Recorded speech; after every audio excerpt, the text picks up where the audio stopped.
Hello everyone, welcome to Paramasa Masterclass. So today we will be discussing about rebalancing a portfolio and what is the right way of doing it.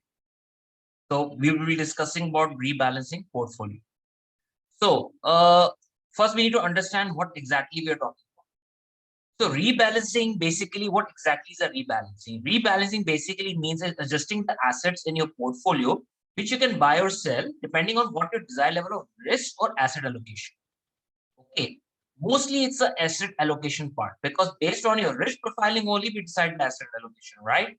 So basically based on your asset or allocation, we do the rebalancing of the portfolio. This is the most important chart in this presentation. Okay. Because people confuse rebalancing because rebalancing totally depends on stages of your wealth.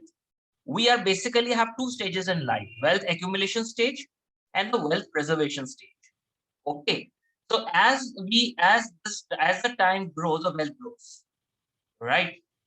So as you can see, you starting out, okay, the wealth is keep on growing. You're in an accumulation stage of your life, and when you retire or take early retirement or something, then you're in a distribution and preservation stage. So your rebalancing should also depends on this concept. What stage of career you are? Are you in a growth phase or are you in a preservation stage?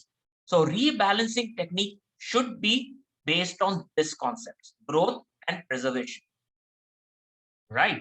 So it should be based on this.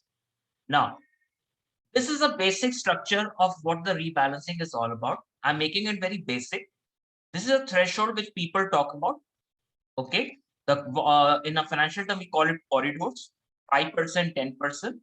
So based on this valuation, we do that.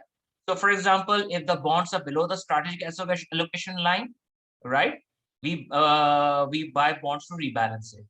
Okay, if equities are above that, then accordingly rebalance. So based on that, we keep on rebalancing. But we forget that rebalancing involves certain cost, and everything is not same. Why I'm telling that? So first of all, these are the basic concepts which I'm talking about, types of funds, listed equity funds and equity-oriented hybrid funds and debt. So basically, the whole rebalance, this also includes your gold also. Okay, your gold funds also. Right. So basically, we have a long-term asset and short-term asset. Okay. So in a long period, equity funds are more than 12 months. That's a long term for equity.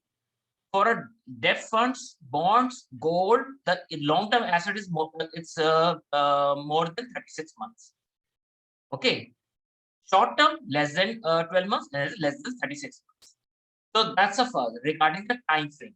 Okay. So equity funds are considered as a long term by more than 12 months, bonds more than 36 months.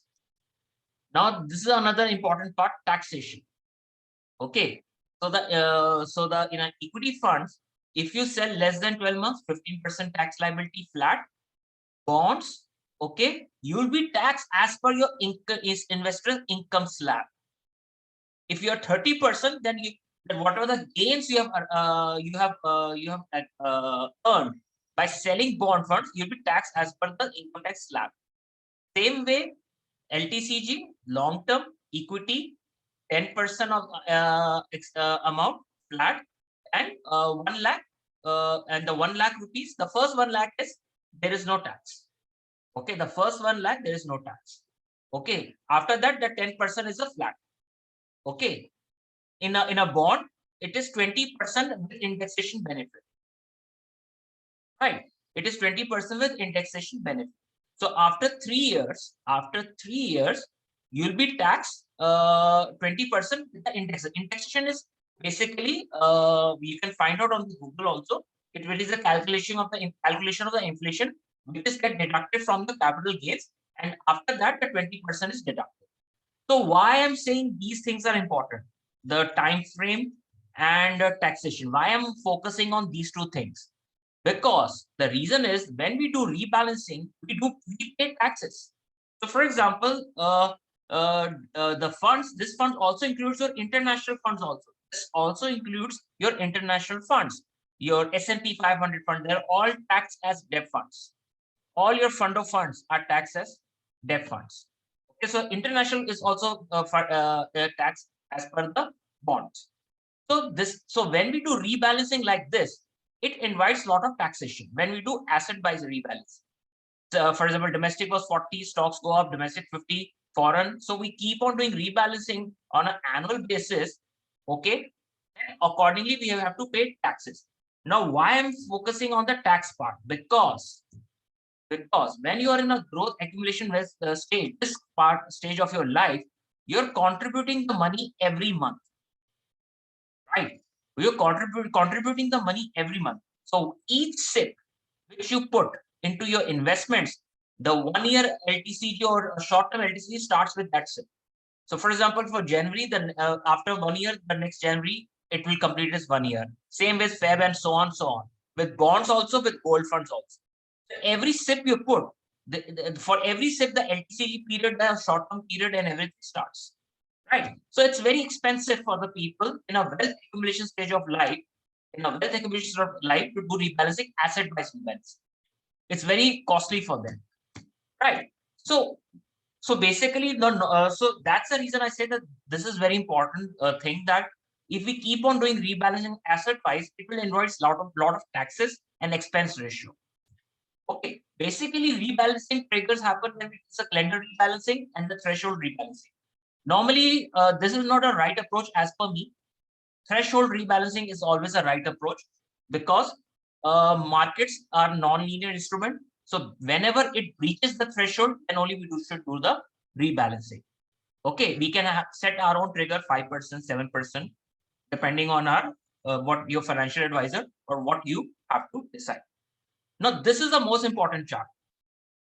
Cash flow based rebalancing. This is what I'm recommending when you are in the wealth accumulation stage of your life.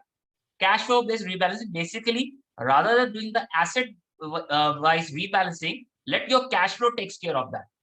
Based on you use your new cash to grow the assets that are undervalued or underweight as per the allocation. So what is the methodology? It's very simple. Just spend a minute on this. So basically what I'm proposing. So for example, we are in December right now. Calculate what is the total value of your portfolio right now. So let's say it's 88 lakhs. Okay, let's say it's 88 lakhs. 50 lakhs is equity and rest is in bonds. Okay, then calculate what is the cash flow you'll be putting in next 1 year. So let's say that in next 1 year you'll be putting 12 lakh rupees. Okay, again, I'm just telling you the methodology. You can work out the numbers in your own specific case. So add the figure to cash value of your new contribution. So this will be like 12 lakh rupees. So total value is 1 crore, right? So what is your target asset allocation which you have decided as per your risk profiling? It is 50% equity, 50% bonds, right? Now, calculate the cash value of each asset to its target allocation as per the new total. So what was the new total? 1 crore. Because 88 lakh is my current value. Next year, I will put in 12 lakh rupees. So the total value is 1 crore. My target allocation is 50 equity, 50 bonds. So for that, calculate the cash value of each. This allocation is 50 lakhs bond, 50 lakhs equity. Now, whatever the difference between the current value of asset and the new, the amount of contribution you have to put. So my target allocation was 50 lakh equity and 50 lakh bond based on this new total. Currently is 50 lakhs equity and 38 lakhs bond. So this 12 lakh rupees will go to the bonds portfolio, cash flow wise. Rather than doing a rebalancing in this manner, in which, for example, what exactly you're doing a rebalancing? You're doing a rebalancing of an equity which has a long-term value of 12 months. The tenure is 12 months with the 36 months asset class. So when you do a rebalancing like this, it will invite a lot of tax. You'll be taxed as per your source. You'll be taxed as per the source because this is a 12 months asset class and this is a 36 months asset class. The definition of long-term here is 12 months. The definition of long-term here is 36 months. Right. So it involves a lot of taxation, as we can see from this slide. By doing this rebalancing based on your cash flow, there are a lot of advantages here. You don't have to pay any taxes, no brokerage, no expenses, and this is also very important. There are a lot of evidence that we have find that investors find it very hard to put the money when they do the asset-wise reallocation because markets are non-linear. Just imagine a person doing an asset-wise rebalancing in March 2020. So lot of bias comes into the picture, in which you mentally, it's very tough for you to make that trade. When you're doing a cash flow wise, it's very easier, relatively easier. Okay, and while you're doing in a sit mode, it averages your purchase cost also. So my point is very simple. So yeah, if annual cash flow is not sufficient to bridge the rebalancing, then you can rebalancing by selling asset equating to that gap. So for example, coming back to this example, if you say that, for example, you cannot bridge this 12 lakh rupees gap with your cash flow, you can only do with 6 lakh rupees, then 6 lakhs worth of asset class you can sell to bridge that gap. But still, I'll not recommend it, because at the end of the day, the allocation bifurcation which we are doing is on an annual basis. Okay, we have to take that call whether we really have to pay all these taxes to this bifurcation, or whether our cash flow is sufficient enough to do that, because markets are non-linear. Slowly later, today or by slowly they can recover their cost. Okay, so it's totally depends on you whether you want to do it asset wise selling to invite all those taxes.